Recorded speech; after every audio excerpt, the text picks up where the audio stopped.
Dylan, you are the first, the best. Thank you so much for accepting the challenge, especially like the invite was from yesterday to today. And thank you so much for just getting some free time to talk with us and be the first one to share your story. Let me just start by saying that I said this earlier, and you know already this, that you are such an inspiration not only for me, but we got to know ourselves each other like for more than a year, I think, because of the virtual IROX virtual championships, and since then that we have been talking. And it's incredible to see all your stories, all your achievements, how tough you are and how motivated you are. So I was sure when I thought about like inviting you, I said like, this is Dylan is the best person to start with the journey story. So what are you up to right now? I know that you almost uh, so you were almost the world record holder for the most uh, uh, Those chests. yeah, chest to ground burpees in an Yeah, hour. yeah. Yeah. Oh, we got Uh, close. We got close, but missed it, and that's all right. I mean, yeah. it was just kind of a goal that I just pulled out of a hat. I was like, oh, let's go try to do that. And came up a little bit short, but I mean, it was a really fun effort, to be honest with you. And I'll try it again. So Do you have already plans for like to for yeah, the revenge? yeah, I had already. So the people who were with me, like the minute that it finished, they were like, hey, if you want to run this back, just let us know. So I'm gonna get that group together, hopefully here fairly soon, and I'll give it another shot. I think that just that day, my body didn't respond well, and I felt a lot worse than I think I normally would have going into it, and so I tried to push, but it's almost like I couldn't get into that next gear to hold whatever needed to be held pace wise. Um, and I don't think it was a fitness issue. I just think it was that day issue. I just had a bad day. I mean, but I had a decent showing on a bad day. So, Yeah, it true. for what it's worth. True. But let me tell you that, and now I understand why people normally say that on the television, things might be a little bit different, because I was watching you trying to break the world record. And for me, for like someone who is doing burpees for 1 hour, you looked like normal, burpee after burpee after burpee after burpee after burpee. What's the record right now? It's eight, unless somebody's moved it, it's 879. 879. And you finished with 850 something, right? 54. Wow. Yeah, Wow, 854. close. Yeah, it was just so. I mean, honestly, I didn't feel that bad. It's just like my shoulders gave out, and it was the cardio wasn't a problem. Like if you watch the thing, you saw me. I was kind of talking even while I was knocking them out. It was just like I couldn't get up and down off the ground fast enough. It just felt like full body fatigue was sitting on me a little too heavy. And it might have been that just I didn't taper that well for it. I probably Mm. trained too hard leading up to it when I should have pulled back some. But um, it is what it is. That was just a fun venture. Let's go for it. And I had a great time with it. So I love that the drive. And after that, I know that you were preparing yourself to give your best in the IROX World Championships. You are 25, right? yes, Yes. sir. Yeah. So we come off of that, and I started getting ready for my first High Rocks race, which is going to be out in Dallas back in April. And so yeah, I am 25. Um, I'll be 26 coming up in September. So we got a little minute before I have to deal with being 26 and the stuff that comes with that over here in America, mostly insurance, health insurance. But that's another talk for another day. So yeah, I got done with that and I was like, all right, let's start vamping up for High Rocks Dallas. And that was where all my focus shifted to. And really things since then have been pretty cool because that was a great showing that day. Um, Yeah, I can imagine. Unfortunately, I didn't watch like you running, but taking into account the final results, hands down, because like you finished. So it was your first IROX yeah, race. You finished first overall on the pro yeah, category because on pro division. Yep. yeah, because there was like an There was an elite division. invitational. Yeah, Yeah. there was an invitational section that was kind of hyped up, and they brought in some fast guys from different sports backgrounds. So I mean, you had some obstacle course racers, you had some CrossFitters, you had some kind of all around athletes such as like Eric Hinman and stuff like that. Hmm. And they brought them all in and kind of vamped that up as like a big, um, I guess, draw eyeballs to the sport kind of thing, Mm. but because they had so many folks from different domains out there Yeah. racing. And I would have liked to have been a part of that, but completely understand why I wasn't, because I mean, I was just me. And it was just, all right, he's over here doing his thing. We've never really heard of him. And then, yeah, to go out and finish what would have been third overall and on the entire day. I mean, I crossed the line and looked at the time and I was like, yeah, I guess I did send messages. I was like, hey, if you want to put me in, I'm here. But they know me now, and that's good. So you came as like the underdog, and if you competed with the elite category, you would finish third. How you feel Yeah, about and that? yeah, that's predicated on if Eric was dead or not, like from a tired standpoint. Could he have maybe pushed a little harder? Possibly. But also I ran an extra lap in my race. So like once you factor all that in, I think that it would have been a solid hold for third. I wouldn't have been fast enough, I don't think, to hang with Magida, but I wouldn't have dropped back far enough to where I think Yeah, Eric would have caught me. yeah.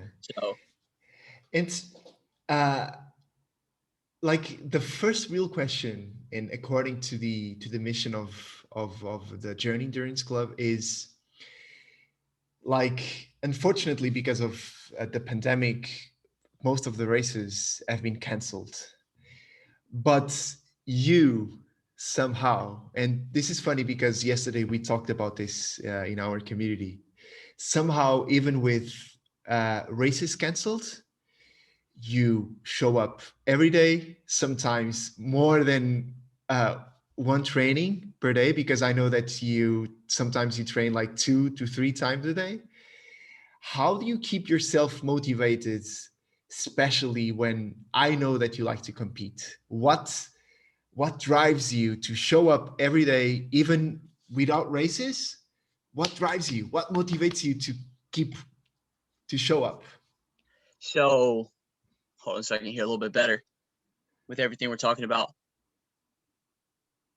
Um Man, what drives me doesn't always have to be competition. So I was okay. Like I do like competing. That was great getting into the VCF, meeting you. And honestly, I remember one of the workouts, I was texting you back and forth and I was like, I don't think I can go faster than this. And you told me a specific time, you're like, if you really try, you'll go faster than that. And that has stuck with me for like a long time because I did. I went and did that workout and I pushed a little faster. And what I've found is what keeps me motivated is when I am just trying to push myself a little further. So I don't care when I'm stacking up that often. Like some people are thinking about other folks. They're like, oh, I got to beat this guy. I'm not really thinking about that. I'm thinking about crafting kind of the best version of Dylan.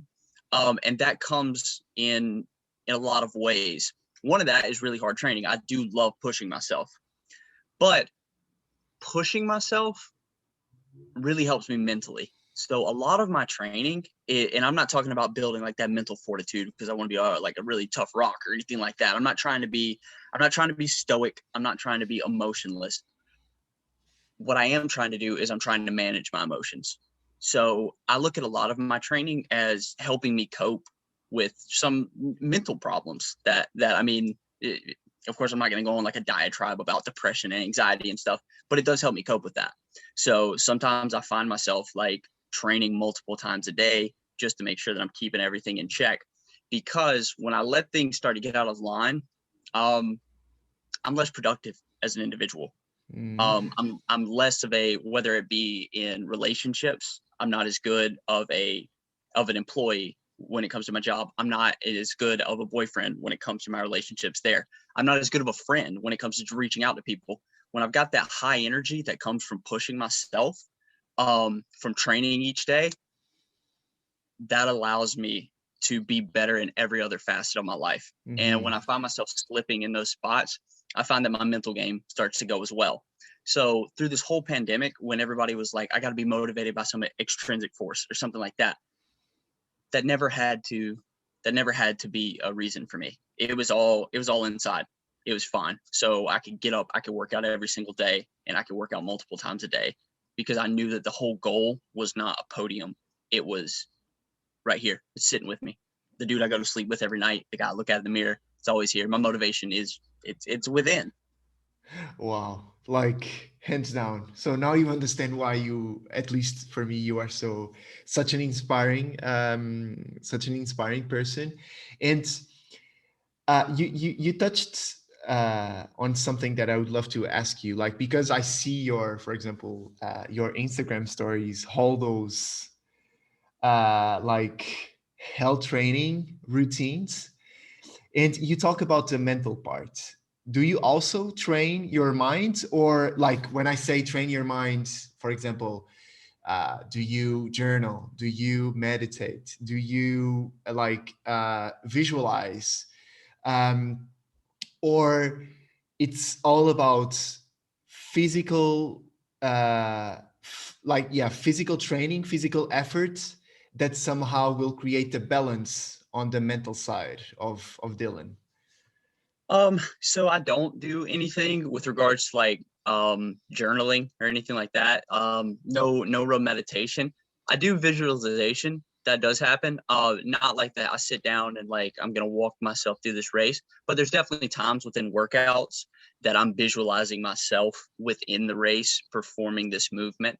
Um, and having now done one in the past, I actually will take moments that I remember from that race. Like, say, yesterday I was on the ski erg. I actually put myself back into Dallas, back into that arena, and looked at the screen and was like, I want you to replicate that exact pace that you remember seeing while you were pulling on the ski erg.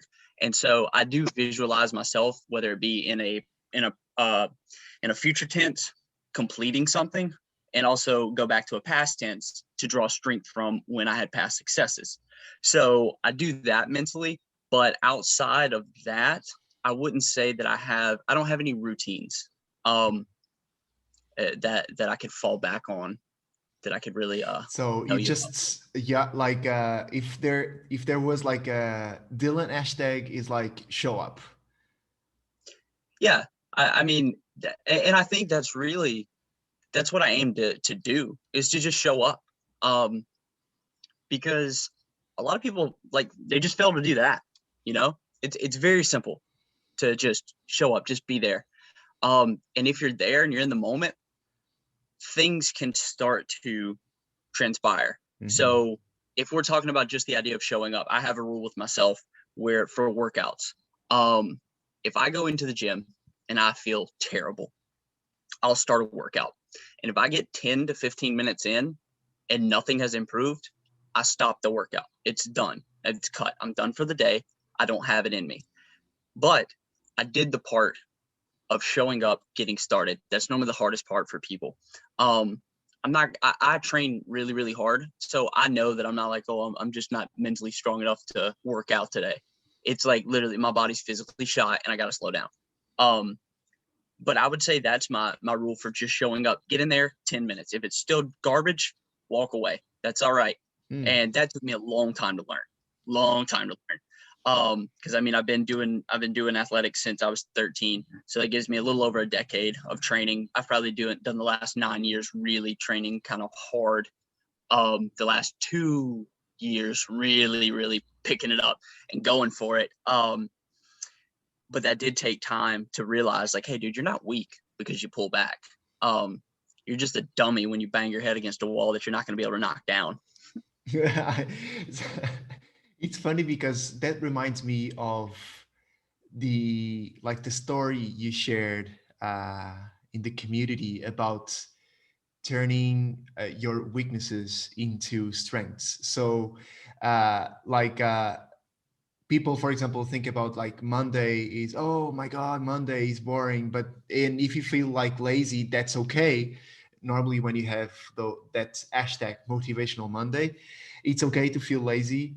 And when people normally talk about competition, um, and one of the things that I really believe that these types of endurance sports brought into sport is that it's okay to have off days. Like it's okay if things go bad.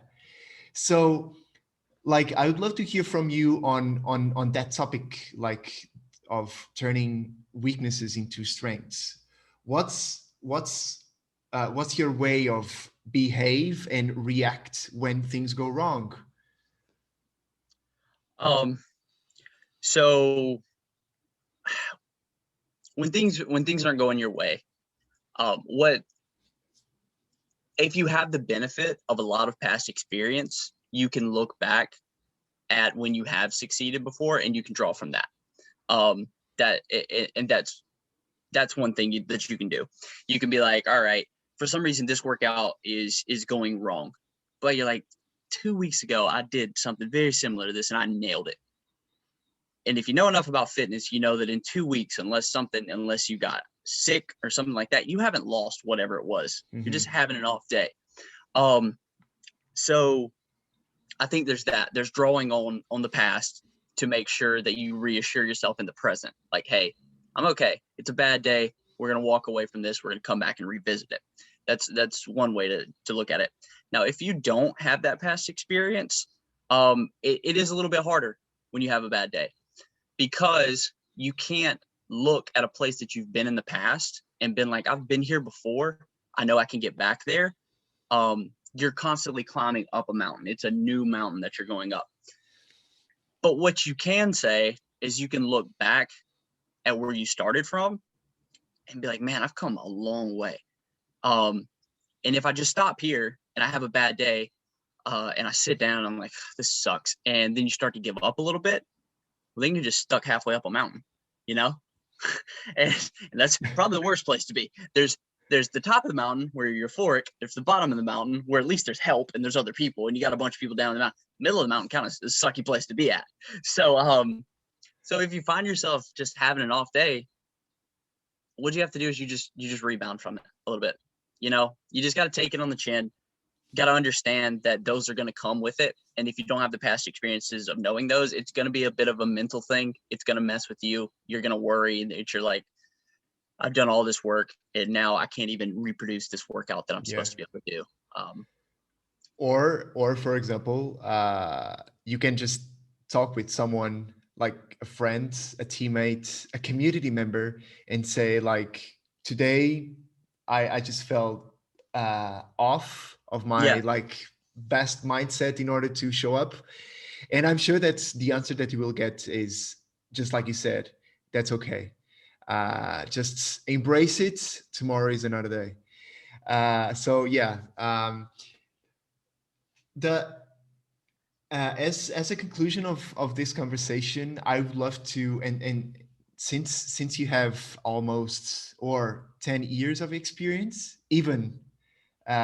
you even you having like 25 years old, how do you think that your journey, how do you think that you can help people? Like what are your strengths and what you can somehow teach someone who is starting to challenge themselves for like an IROX race or obstacle course racing, because I know that you were into OCR. What do you think that you can, how you think that you can um, teach people? Yeah. So it starts from a base of I'm the oldest brother of five. So having five younger siblings. So I already come from a spot of kind of teaching. And I found that coaching people also being something in my past, is something that I love to do. So what I do is I take my experience from the past, and what my goal is no matter what your level of exercise prowess, maybe you're somebody who's transitioning over from another sport, maybe you're somebody who's brand new into fitness. My goal is to equip you with as much knowledge and information for how to train yourself under almost any circumstance, because I think that one of the biggest things, you have to be consistent with your fitness. That's one of the best ways to get ready for high rocks, OCR, something like that, because in all of those races, what it is a consistent effort. So you have to be consistent with your training, and you have to make those trainings something that doesn't stop. Okay. So I do a lot of circuit training with people. So what I like to do is I like to make sure I get people hammered down on movements. And now I think about, so I had a guy come to me right when I moved to New Hampshire. Okay. Brand new into the gym, didn't know how to do much of anything. Didn't know what a burpee was, didn't know a kettlebell swing, didn't know a snatch. Like, he didn't know any of that kind of stuff. Now I can send him almost any exercise and be like, hey, you're going to do this, this, this, and this today. You're going to do it for 5 rounds, 45 seconds of work, 15 seconds of rest. And he can hammer it out, and he loves it. His level of fitness has shot through the roof. He's extremely happy. I'm going to get him to do some races. He doesn't know it yet. But he's already talking to me. He's like, hey man, I found a half marathon. He's like, I'm going to go do that. So he's already signed up to do running races. I'm going to end up talking him into a high rocks and a Spartan race. It's going to happen. He doesn't know it, but it's going to happen. And he's going to show up, and he's going to do well, because the kind of training that I do, it does lack one component. It lacks pure strength. I don't do a lot of pure strength training. And that's something that I'm going to have to start doing if I'm going to get better in this whole competitive high rocks world specifically. Because when I entered into OCR, the thing that I struggled with was obstacle proficiency. When I entered into high rocks, the thing that I struggled with was overall strength. So the things that I tell people, like my girlfriend, she's going to get ready and she's going to do her first Spartan race. I'm like, your fitness is good. You can handle the running. You can handle the sandbag carries and all that stuff. What you're going to have to do, so you don't have to do 180 burpees like I did in my first race, is you got to get decent at pull-ups and your body control swinging from a bar. So what I would do is I would give people these tips from my failures to help progress them along. That's the things that I've found. I'm like, listen, don't neglect the pull-up work, or you're going to be jumping up and down in the mud. Make sure that you do some heavier squats, some deadlifts, leg presses, sled pushes, stuff like that, or else you're going to find yourself going to move that sled and you're going to feel like you are pushing against a dump truck, because that thing feels heavy. I love the way how you approach in a very tactical way. Like, not only the races, by the way, go Denise, we got your back.